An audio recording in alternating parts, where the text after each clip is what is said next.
Good evening, everybody. Welcome to our second training session of the season, and welcome everybody back. Uh, at this moment, before we get started, we had one of our NJFOA brothers pass away this past week from a Central chapter, Chip McFadden, who I've only met once, but a lot of you probably know way better than I do. And what I've heard about him was he was a great man, and unfortunately, Chip succumbed to his health this week. So his health issues this week, and let's just have a real quick moment of silence to remember. For those of you who remember Chip more than we do, but in any light, brother official. So let's just have a moment of silence for him.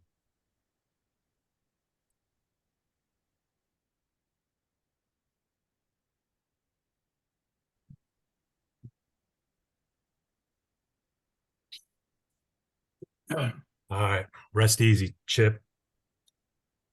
So tonight's session will be presented by Mike Bartram, State Rules Designer, and he's going to go over. He's got some plays and slides for us that he will be going over this evening. Just to let everybody know that our future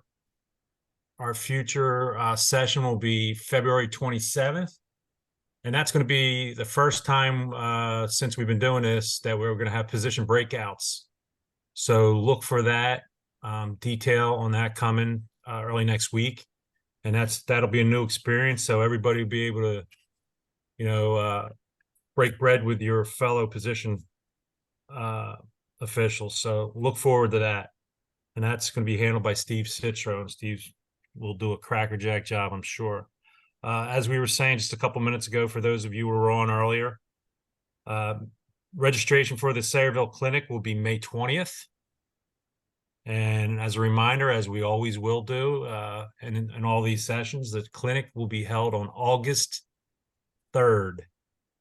So make sure you pencil that in. Sure. A few housekeeping things for this evening, just as to get started. Just make sure your cameras are off and your mic is off so we don't get any feedback. And also, please, any questions you may have, please raise your hand in the chat box. Both Bruce and myself, mainly Bruce, will be monitoring that, and we'll check in. And if you have anything of substance and you want to, throw it in there for discussion. And as a last reminder, this session will be on YouTube. For the last session wasn't on there as fast as we would have liked because we had a lot of dead air or dead film, however you want to view it.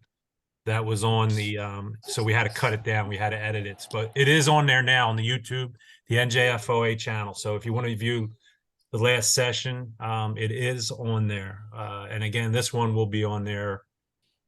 Bruce, just chime in. We get it in there like in the next few days. Am I right on that?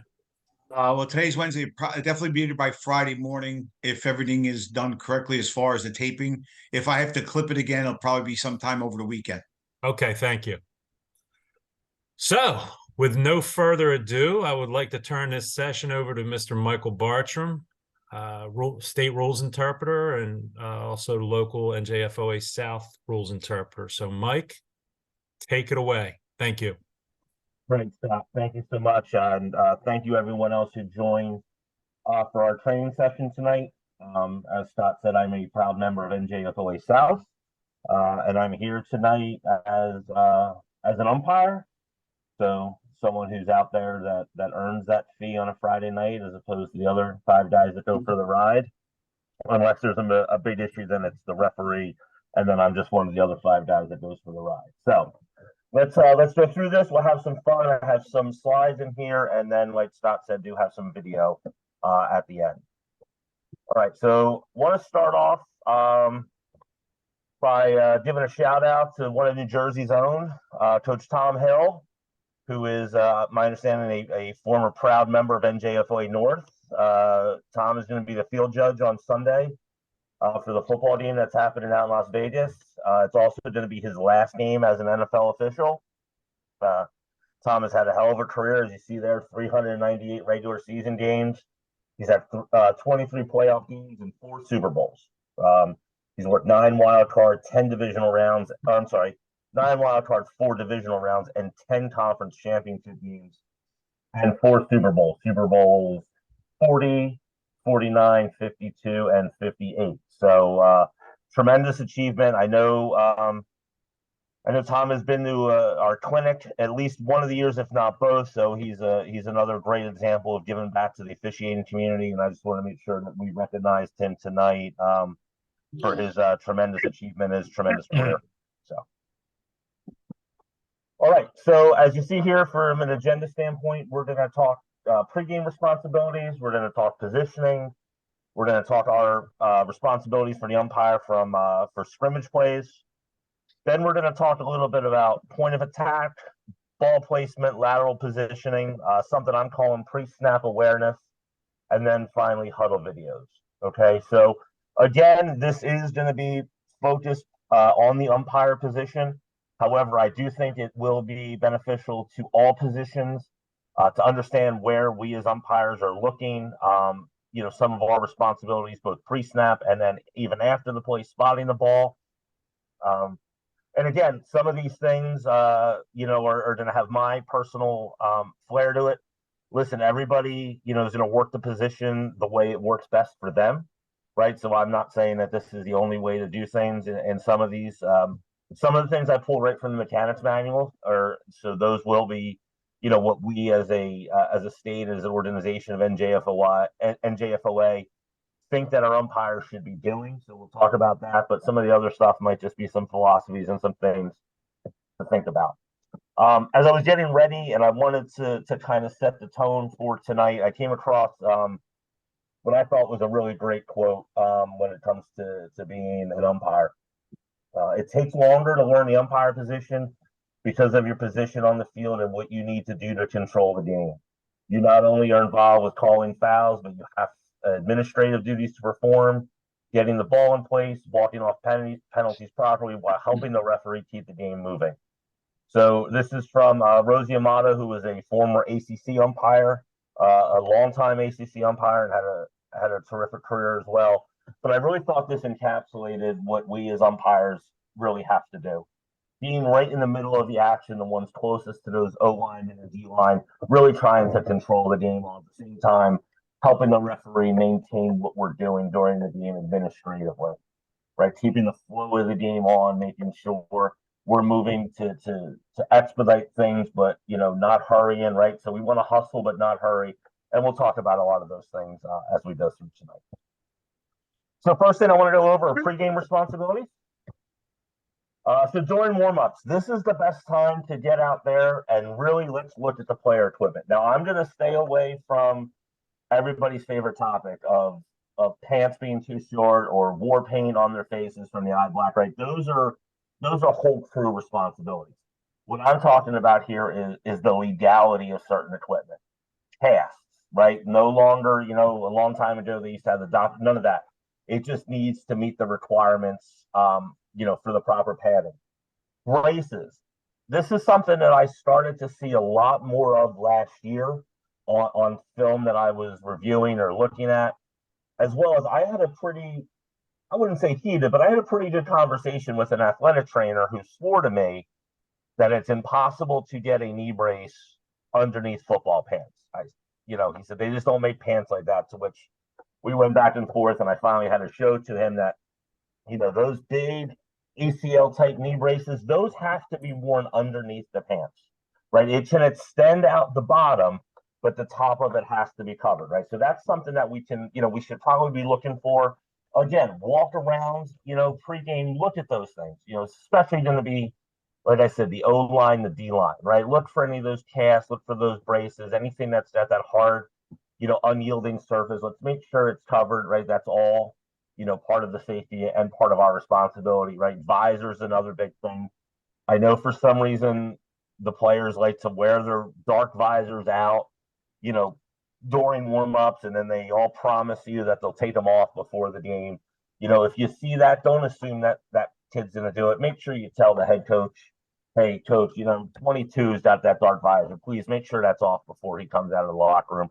Like, let's go out and try to be preventative and get these things while those kids are on the field warming up so that it's not a scramble drill prior to kickoff or even after the game starts. All right, so once the teams are out there, just as a reminder for the coin toss, we are positioned at midfield opposite the referee. All right, we're going to be out there to witness the toss and record the results. And, one thing we can do is as soon as we get that, make sure that whoever the wing is that's bringing that kicking ball in, or the ball they're going to kick rather, let's get that in. And so we're ready to go. So as soon as we break and go to our positions and the teams come out, we're not screaming, ball, ball, ball. Let's have that before we go out to our positions. Again, it just looks cleaner and will make for a little bit easier flow of the game. All right. So now positioning. So what we're going to do here is I'm going to take us through where we should be from, free kick, running plays, passing plays, talking about punts. Right. So then, anybody have a question? No. Okay. So we'll go through here, and then again, this is all taken right from our six-man mechanic manual. Again, that is the standard. Now, if everybody has a little tweak to, a half a yard to the left, half a yard to the right, I understand that, but this is what's in the book. This is what we want to teach our younger, new umpires coming up, and what we as veteran umpires want to make sure we're doing correctly. So here we are for a free kick. Right. It sounds simple, but hey, we're setting up and counting K. Make sure they have, their 11 players. All right. We're not going to give that kicker the ball until we know they have 11. We're not going to give them the ball with 10. We're not going to give him the ball when he has 12.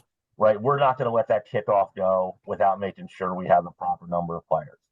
Right. When you hand that ball to the kicker, point down the field.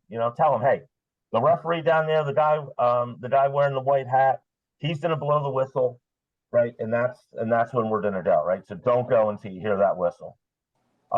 Once you've done that, you're going to go set up in your position, right? We want to be about 10 yards behind K's free kick line. I would say no more than 15. I mean, if that kicker's at a really long run up, 12, 13 yards, and you want to move a little bit behind them, that's fine. But really try to stay in that 10 yards, right? That'll help you keep everything in front of you, and will help as you're moving down the field. You want to be wider than the spot of the kick on the kicking foot side, right? It's important because as we get a little bit later, right, the strike of the ball is part of our responsibility, right? And we'll talk about why that's important in a second, right? Once you have that, everybody's good to go. Raise your hand, let the referee know you're good to go. Your case set up, the kicker's ready to go. And then hopefully the referee will blow that RFP and we can go. Your primary responsibility prior and once the free kick occurs is ensuring the correct alignment of the team K players, right? They have to have 4 on each side of the kicker, right? So make sure you're counting that, 1, 2, 3, 4, make sure they have 6 on the other side. 5 and 5 is great. Remind them when you're setting them up that everybody needs to be within 10 yards within 5 yards of the kicker, and only the player who kicks the ball can be deeper, right? Don't say the kicker. Make sure you tell them it's only the player who kicks the ball, right? Because that it's, we're not doing it by position. It's the player who actually takes the action to kick the ball. And finally, we need to make sure we are being most alert for the pop-up kick. So as way of review, a pop-up kick is a free kick in which the kicker drives the ball immediately into the ground. The ball strikes the ground once and then goes into the air in a manner of a ball kicked directly off the tee. So as a good rule of thumb, what we're looking for is for them, when they kick that ball directly into the ground, usually if it's within that 1 yard and then it pops above, the player's heads, so 6 feet or so, that's a pop-up kick. Right, let's get a flag out. We're going to shut that down right away. But again, can the wings that are on the string line help us with that? Yes. That is the umpire's primary call all day long. So let's make sure we're keeping an eye out for that. Make sure we understand what the definition of a pop-up kick is, right? So that we can go ahead and apply it correctly. You know, if a team wants to come and do that little pooch kick, that's not a pop-up. That's not a pop-up kick, right? That's a pooch. Or if they hit that squib, that's fine. What we're looking for here is that ball that's driven into the ground and then pops straight up. All right. So now, once we've done that and we've gotten the kick, away, our initial responsibility is the action on the kicker, right? We're going to make sure that no one's coming in taking a cheap shot until he has a chance to establish himself, right? So as you see down here, right, we're looking at these three guys in the middle, right? So two guys to the side judge's side and one to the field judge. Again, if depending on the formation, if they're in sits and four, adjust it. But the bottom line is you want these three guys right here in the middle. As the kick goes off, we shouldn't be going more than 10 to maybe 15 yards. The reason we don't need to go any deeper is this area right here is our responsibility, right? So we are looking for the center of the field, closest to us. So all this action in here is ours. Right, we're not worried about where the ball goes back here. If it goes out of bounds, that's what these guys back here are for, right? If they break it outside, again, we're gonna look and try to help, but we're gonna work inside out, right? So if the ball is coming down this sideline here, we're still gonna look through here and then to these blockers here. But again, this is our primary area right here. If the team does break it, remember we can move with the action, but we do not have goal line responsibility. Right, that is the two deep wings will have the goal line. The two short wings here would have the spot all the way down to the two. But in those situations, do we have goal line responsibility? Okay. So again, that's the free kick. This way, again, a reason this is good so that our crewmates here know that this area right here is not theirs, right? They should have their areas. Everybody's here. We're not ball watching, right? We're looking at this area here, which frees up these guys to do their job in their zones with spotting the ball. Okay. All right. So now we're going to talk about what I'm calling some of our scrimmage responsibilities or our regular play responsibilities. So pre-snap routine, right? Where do we want to be? We want to be 7 to 9 yards deep into B's backfield. We don't want to be too close. We don't need to be 10 or 12. 7 to 9, 9.5, depending on what type of offense they're running or where your comfort level is. But again, we want to be about 7 to 9 yards into the backfield. We're going to count the offensive team players every down. Okay, we're going to talk about that a little bit later on some video. Right, but this is something that we can't take for granted. Right, make sure you're counting and you're punching back with your referee. Make sure you guys are talking pregame. If the referee wants to get them while in the huddle, and then you're going to get them once they break out, or vice versa. Or if you want to try, I try to count them twice. If I can, I try to get them in the huddle, and then I try getting them out again, just because. I'm paranoid about that, right? I want to make sure we have 11 guys and we're not letting them get away with anything. So make sure you're communicating that every down. Don't take it for granted that, hey, we had 11, they ran the ball 2 yards and they got up in the huddle, and so they must have 11 again. Nope. We got to clear the slate, and we want to go ahead and we want to make that count every play that we're out there. And that ball has to remain visible to us, right? We are the primary to rule on any snap infractions, right? We're going to look for that hesitation of the snap. If it's not moon, if there's any jerking motion on the ball, right? We want to make sure that we maintain line of sight on the football at all times. We're going to look for 5 players, right? 50 through 79. That's a requirement unless they're in scrimmage kick formation, and we'll talk about that a little bit later, right? But go ahead, make sure you have 50 to 79. I like to count it usually at the start of the series. I verify, again, as I'm getting my 11, I'm trying to scan that again. But remember, 5 guys, 50 to 79. Again, be alert for the snap infraction. Our initial key, right, is the center and both guards and the tackle opposite the referee. So we have those 4 guys. And we'll talk a little bit later about keys and point of attack and some ideas of how we do. But again, we want to go ahead and make sure we're watching that center and those two guards primarily, right? The tackles, we're hoping the short wings can help us out with any movement on their part. But again, that's still our responsibility, but we really should be focused, center guard. Hey, Mike. Yeah, go ahead. Mike, this is Bruce. Hey, There's a Bruce. comment in the chat room Okay. from Michael D'Ambrosio. Yes. Any talks about putting you in the offensive backfield again? There have been some higher level talks at the federation level, but nothing more than that. There is no plan anytime on the horizon to do that. I know some people have different philosophies or thoughts on that, but right now and looking out into the future, we're going to stay right now where we are on the defensive side of the ball. Thank you, sir. No problem. Mike, I hope that helps you out. Mike D'Ambrosio. Yep. Bruce, if I may, and Mike, if I may, this is Jim. I Jim. responded to Michael as well. It will be talked about at our April 6-man NJFOA mechanics meeting. Somebody brought it up at our last meeting. So anyways, it's going to be discussed at our meeting, which I believe is in April, if my memory serves. Thanks. Yeah, thanks, Jim.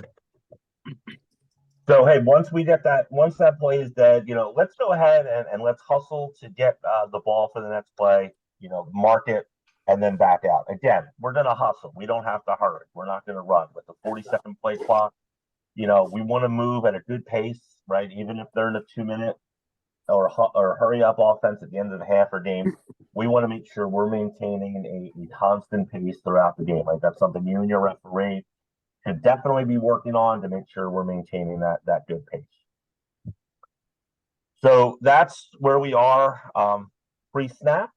Okay, now once the play goes, right now we need to start thinking what the type of play is. Right, is it a run play or a pass play?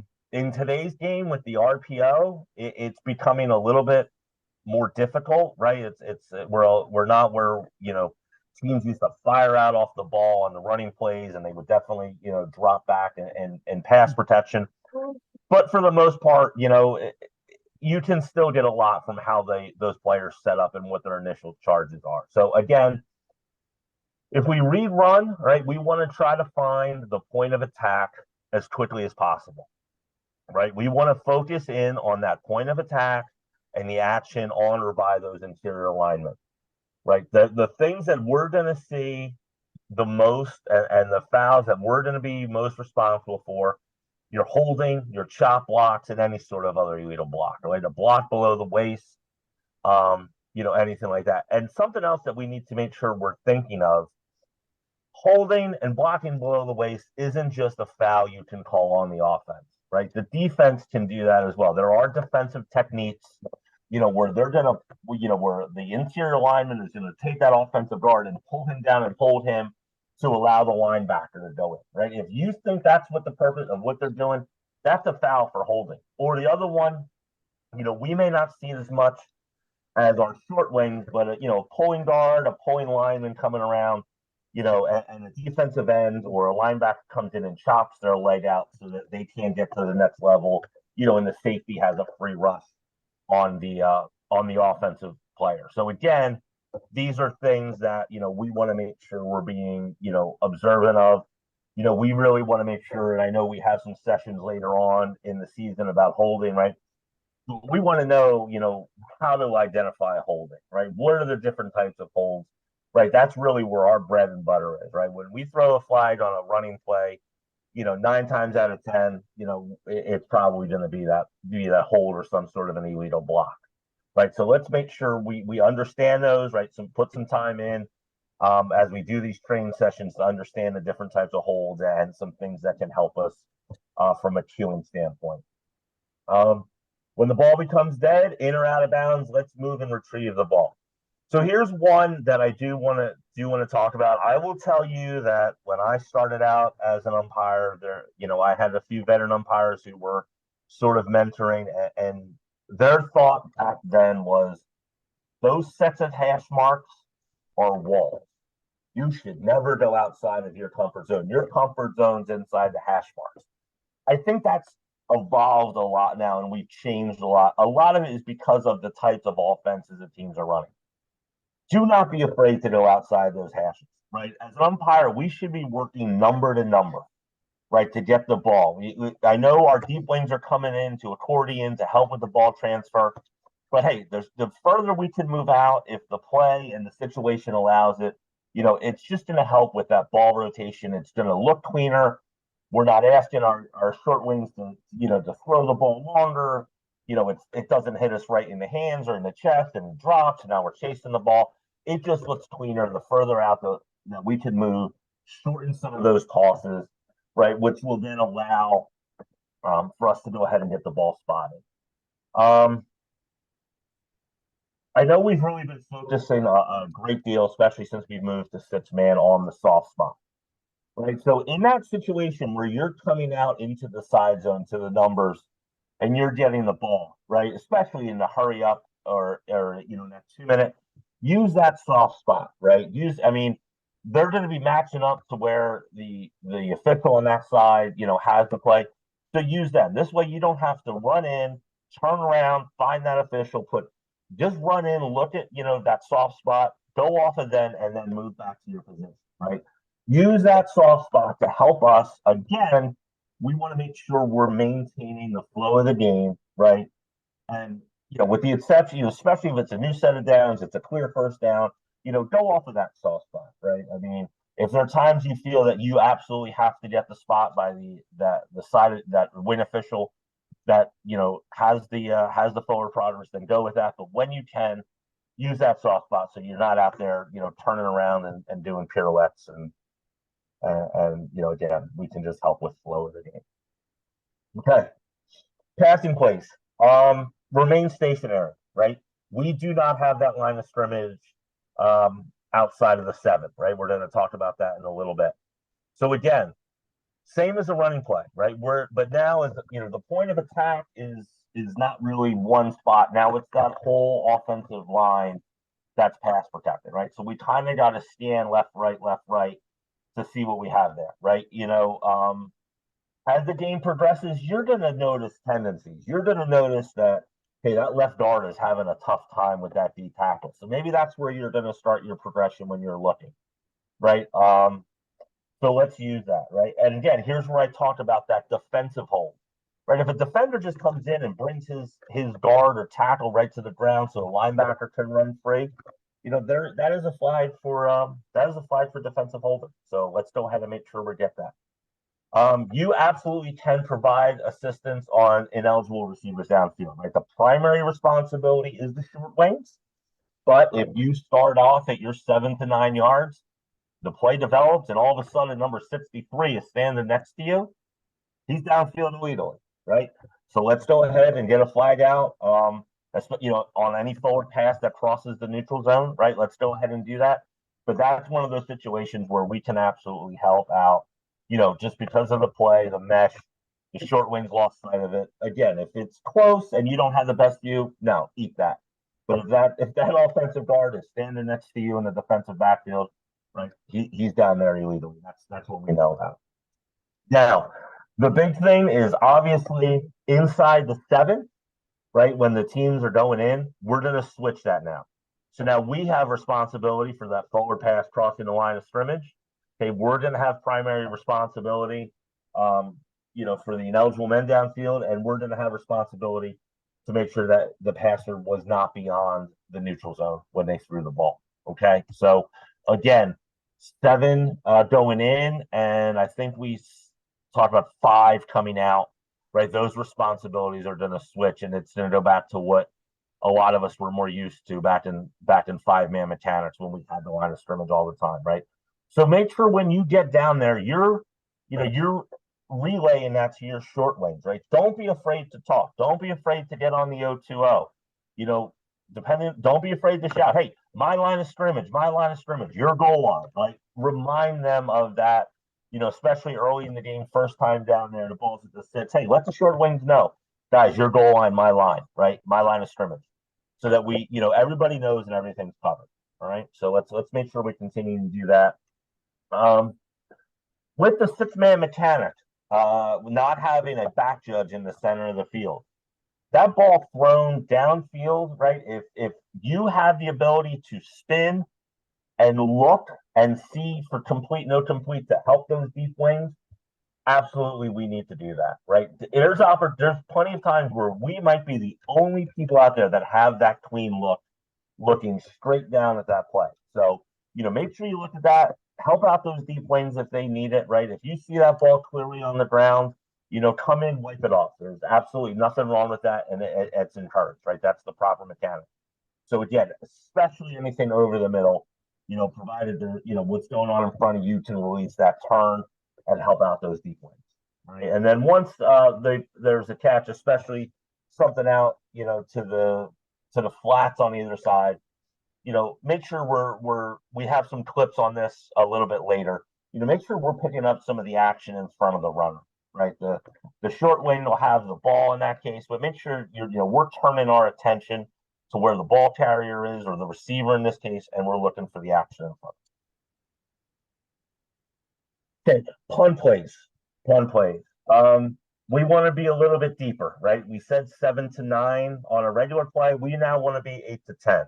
I don't think we need to be any further than 10, right? I think at that point, if we go further to 10, so that you're 10 to the line of scrimmage, another 10 or 12, from the punter, or 4 or 5 from those up backs, right?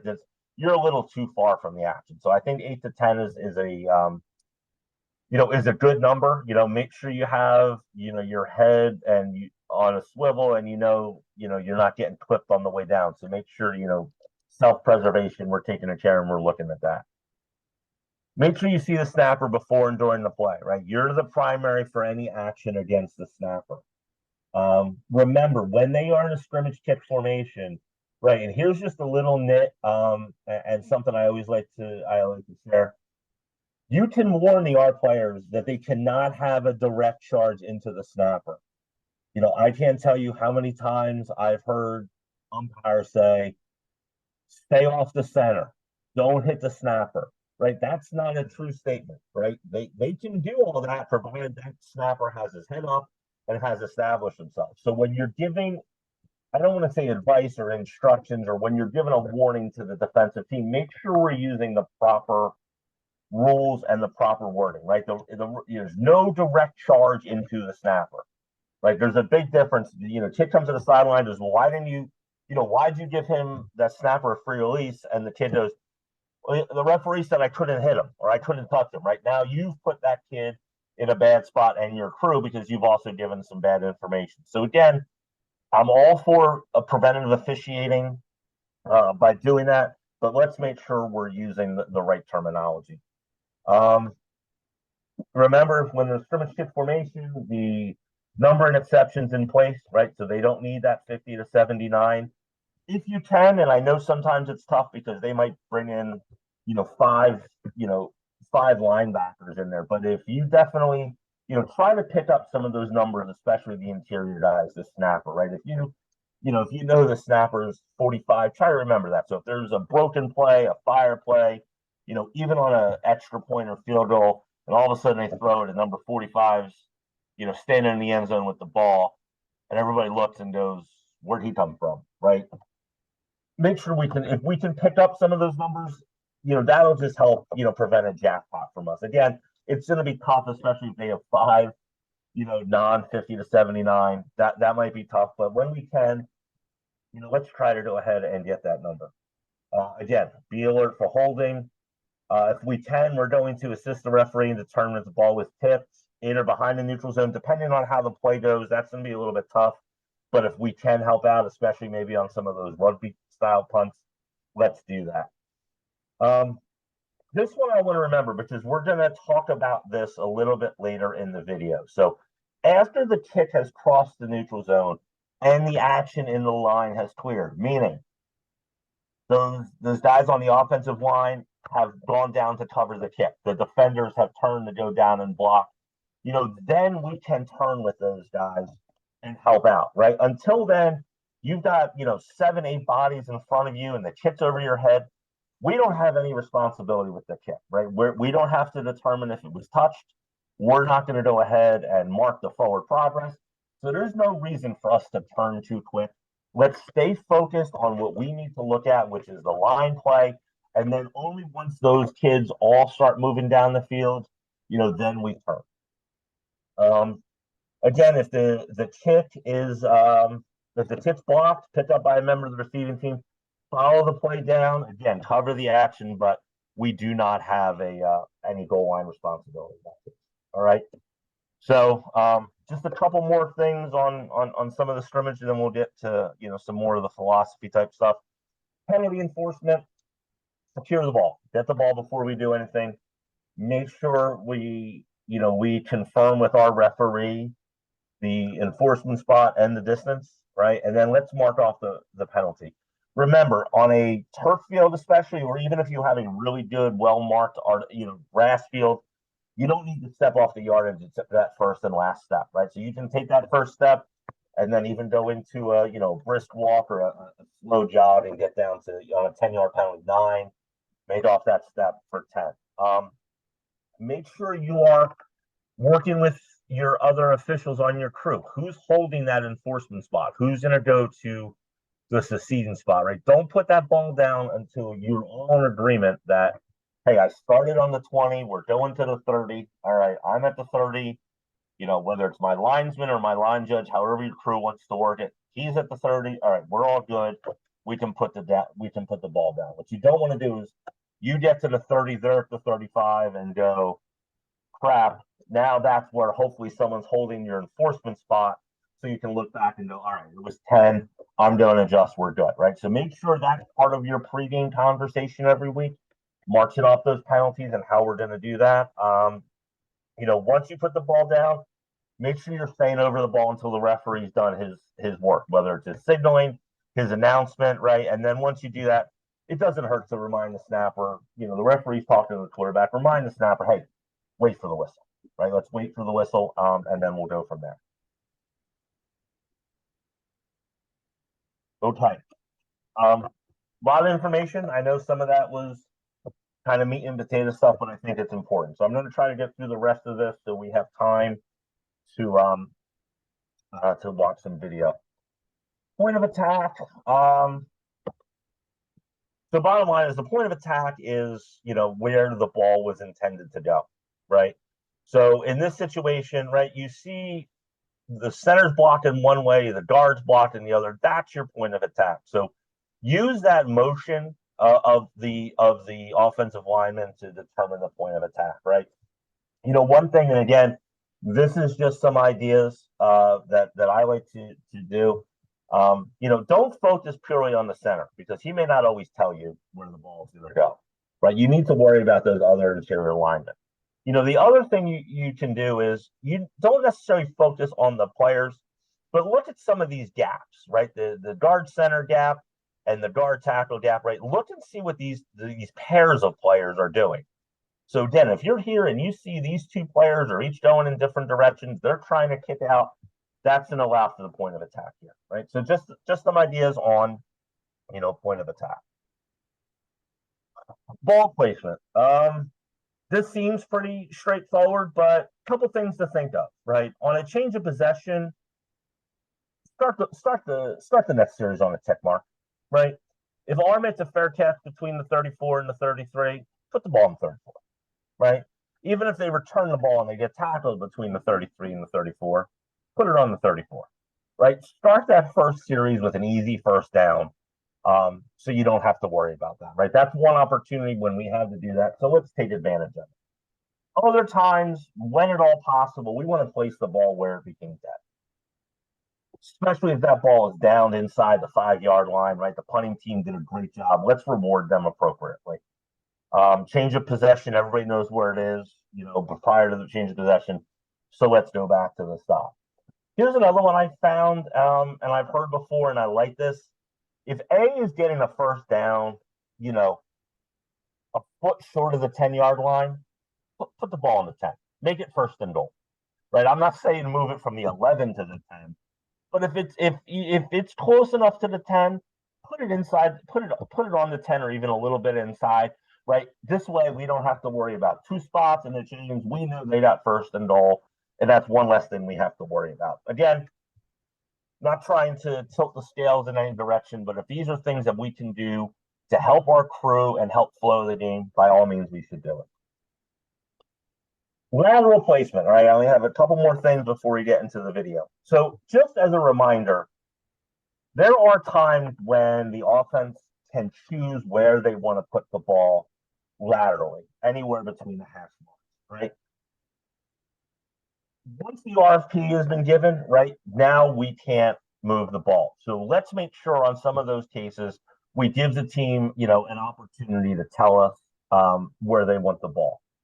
So remember, the 5 times when they can choose is on a try, on a free kick, on any fair catch or an awarded fair catch.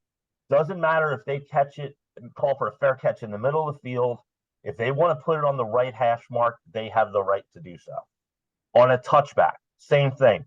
That kid kicks the ball and it barely gets into the end zone all the way by the pylon, and they want to put it in the middle, they can do that, as well as the first play of every series in overtime. So something I've been doing in the last few years, as I've thought about this, is during my pregame conference with the head coach, with my referee, I will tell the coach, just so you know, on fair catches, touchbacks, and tries, I'm putting the ball in the middle of the field. If you want it someplace else, let me know. But this way, I know coming down, I don't have to, where do you want it? I told them I'm going to put it in the middle. And this way, it's on them, a little bit to make sure if they want to move it on left and right, right? A try, especially if they're going for 2, I might pause a second and verify middle good. But on a fair catch or a touchback, I'm telling them I'm putting it right in the middle. And they usually appreciate that because it's one less thing they have to worry about. So, but there's a comment in the chat room by Steve Citro. Wings should get on their O2Os, and work with the coaches to get the lateral position relayed to the umpire. After change of possession, if they want on the left hash, right hash, middle, goalpost, it should come in from it should come in from the sideline. But like I said, what I like to do is I just like to tell the coach so that he knows what the expectation is, and usually they're appreciative.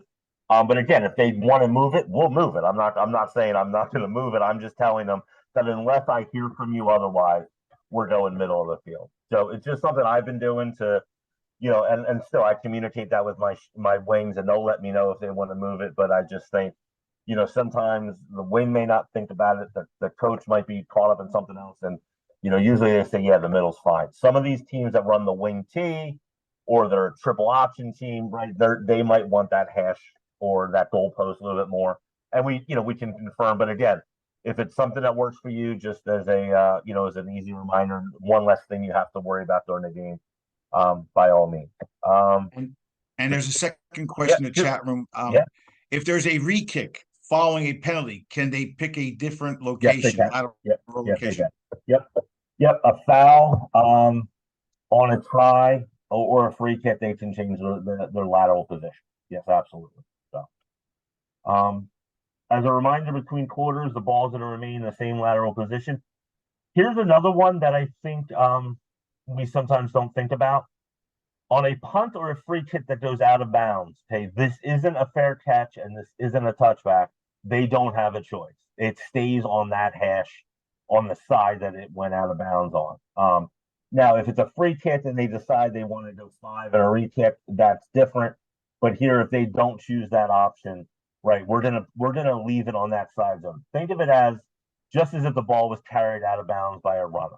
All right, if he's going out on that right, if they kick the ball off the left sideline, it's coming into the left hash, right? That's not one of those choices where they get to put it in the middle. It stays on that boundary line in that zone. Okay. Last thing, and this is a tough one, but it's something we have to think about, right?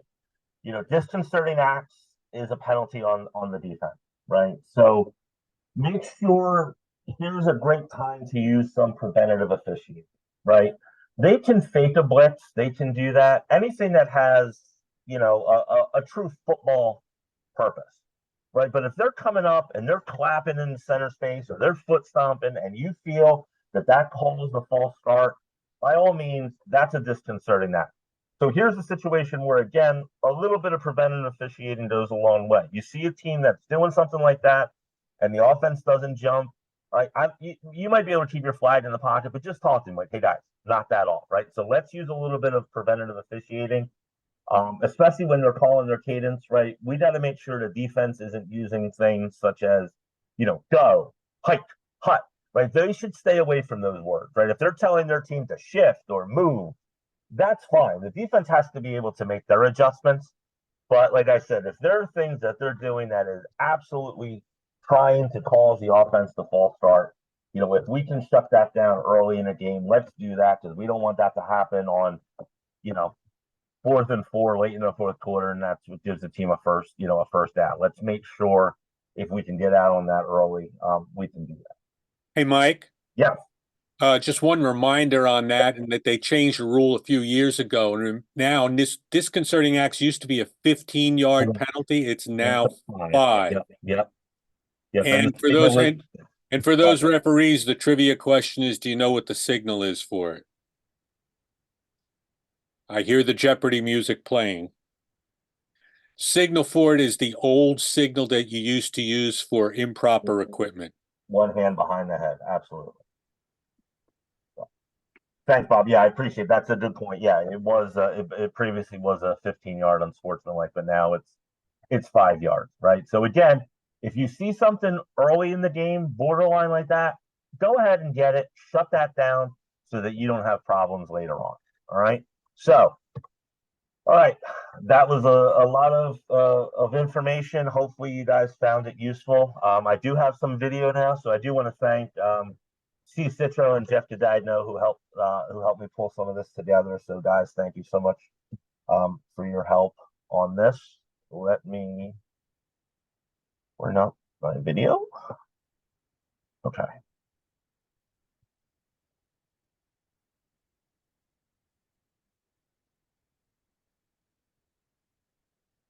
All right. So I have a few plays. Again, some of this is us doing good stuff. Some of it is stuff we can improve, right? So as we talked about before in some of our pregame, in our pre-responsibilities, right, especially here, right? So this is a field goal attempt, right? All this action right here, this is all of us. We have 2 officials deep whose only job is to look at the goalpost. Right, so there's no reason as an umpire we would ever want to turn. Right, if this ball comes up short and you have a return and you see these guys going to break the block, those players are going to tell you what the action is. Right, but what we don't want to do is here you'll see this ball goes up, this umpire turns 180 degrees to see where the ball ends up, leaving all these players behind him, completely unprotected. So that's something we want to go ahead and make sure we're watching, that we're not doing.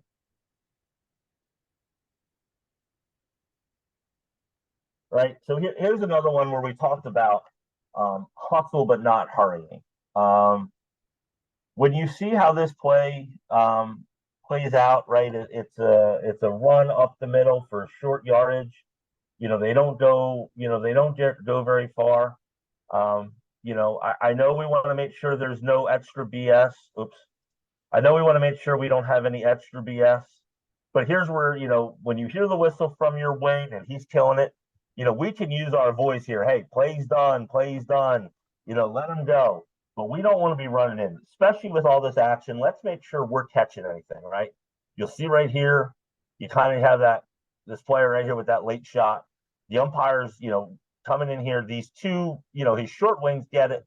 But that's one where maybe if we're coming in a little bit slower, a little bit more in control, we can help out with that as well.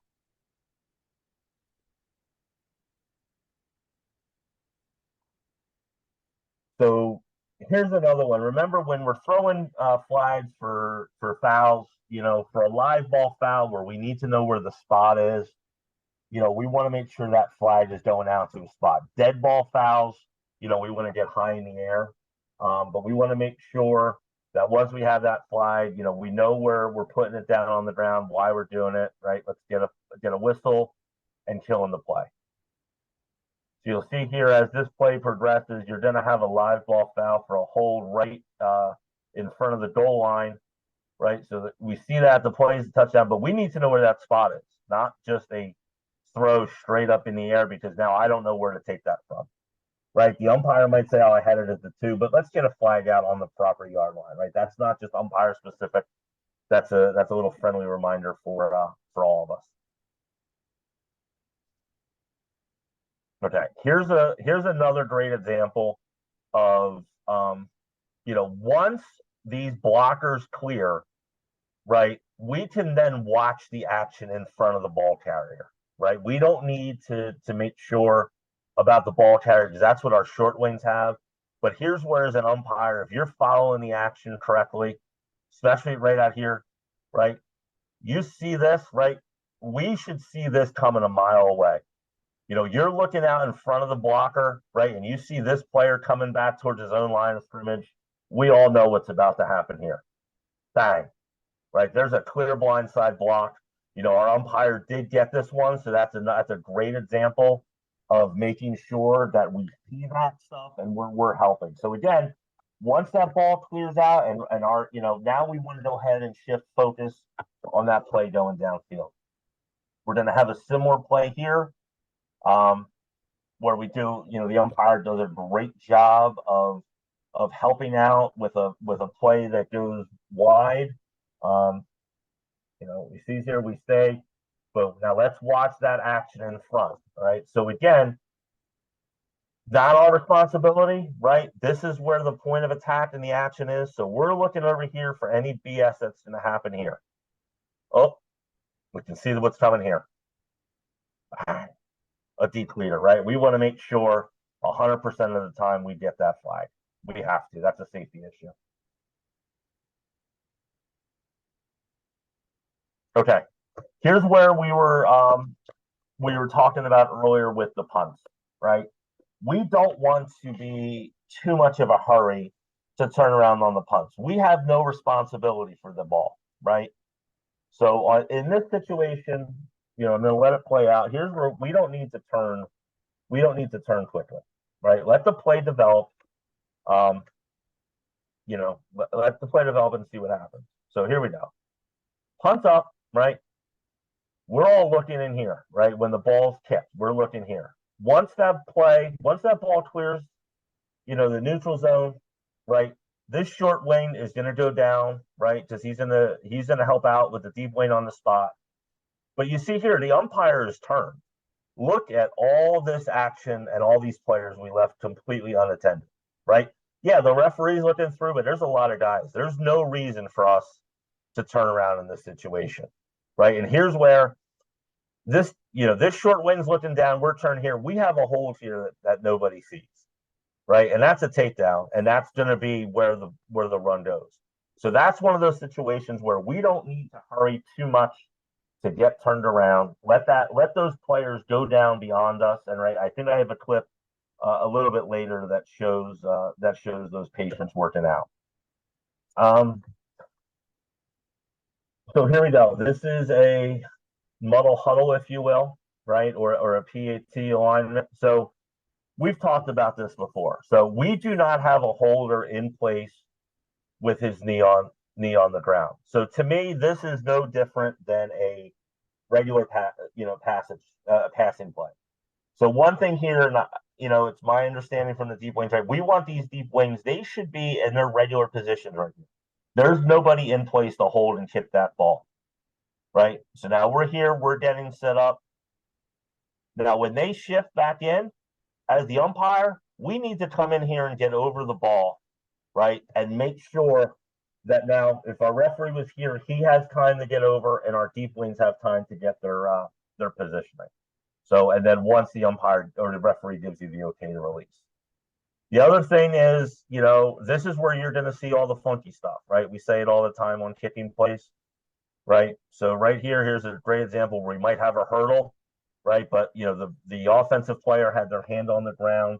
So therefore, we're not going to have a hurdle on that, right? So, but again, that's something we as an umpire, if anyone, is going to pick it up.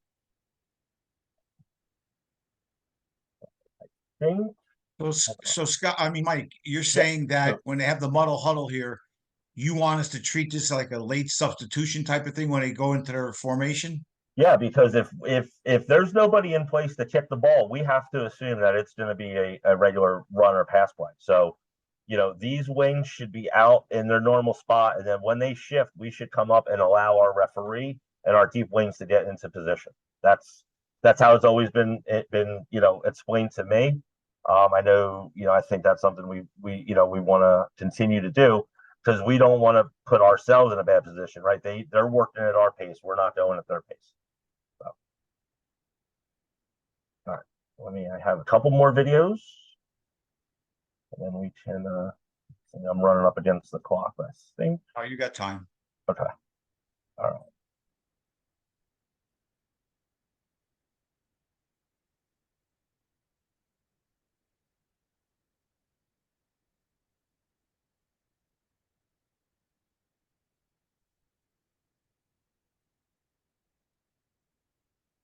All right, so here we go. This is another punt play, right? And I think, kind of this goes hand in hand with what we were talking about on the earlier video, right? Keep the potential for the danger in front of them. Like, there's no need to rush to turn around here. All this action, this is where the bad stuff's going to happen right now. We don't have to worry about anything back here, right?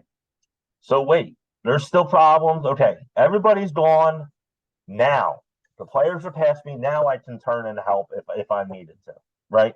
But here, the referee's going to help you with this guy. So at this point, I think it's free to release. So this is a great job, right, of not rushing. Again, all that stuff that's shown on there, keep it in front of you. This is what these four guys back here are going to do. They're going to help. They're going to have all this responsibility. Let's wait till the danger passes us, and now we can go down, right, and help where we need to, right? So that's a great job of showing some patience on a punt play.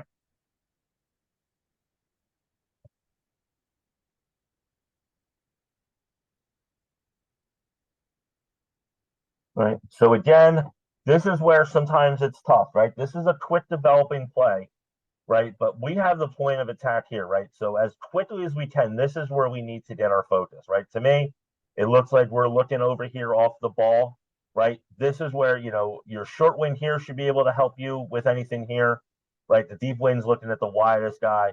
So once we identify, that we have that, that point of attack, we need to get in there as quickly as possible, right? Because here you're going to see there's a face mask that's missed, and I think a lot of that is simply because the umpire got to that point of attack a little bit late. So again, it's hard. Those plays develop quickly.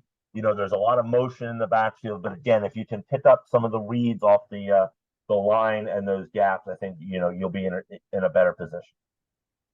Oh, right. So here, this is a good example again, right? We're looking through here. Here's where our point of attack is. They're coming around the end, so we want to make sure we're looking through, through here.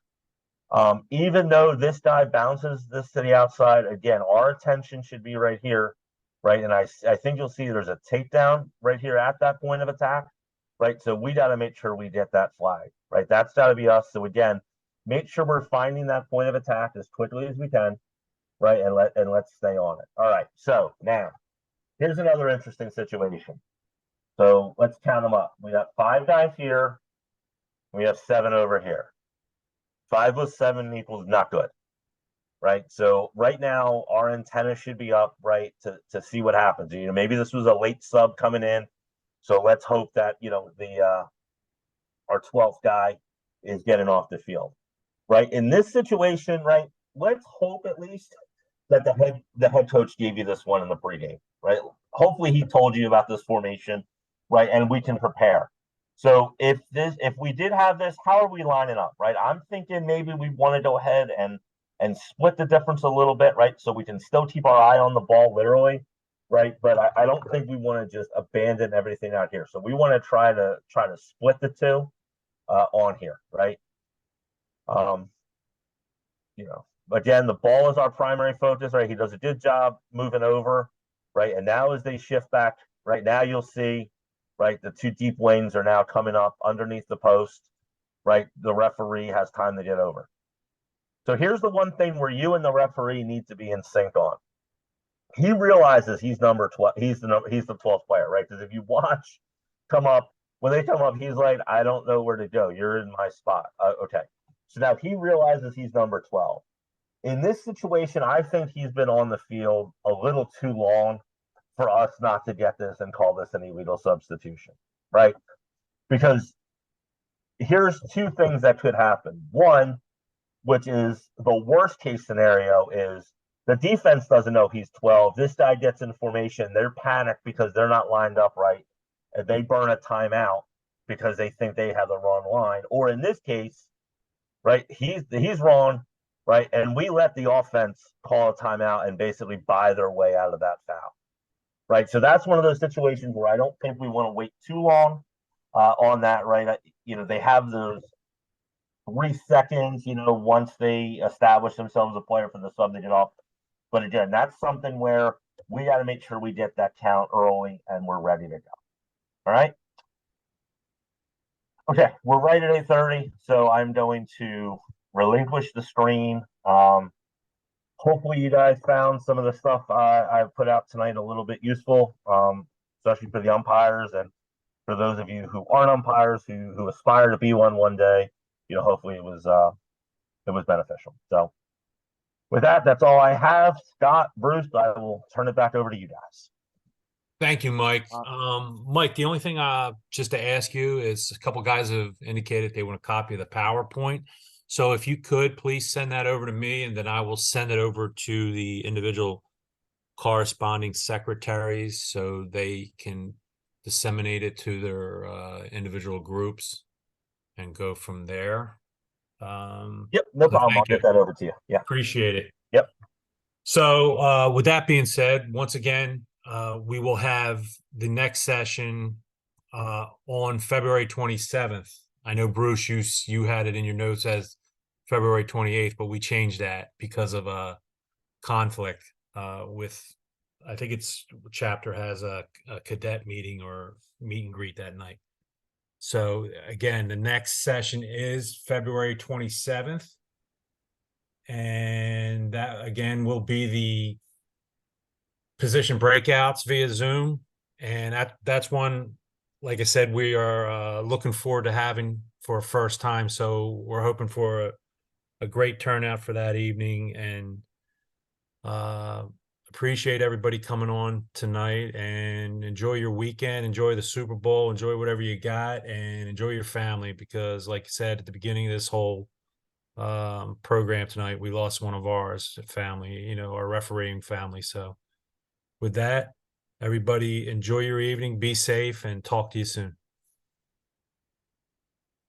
Nice job, everybody.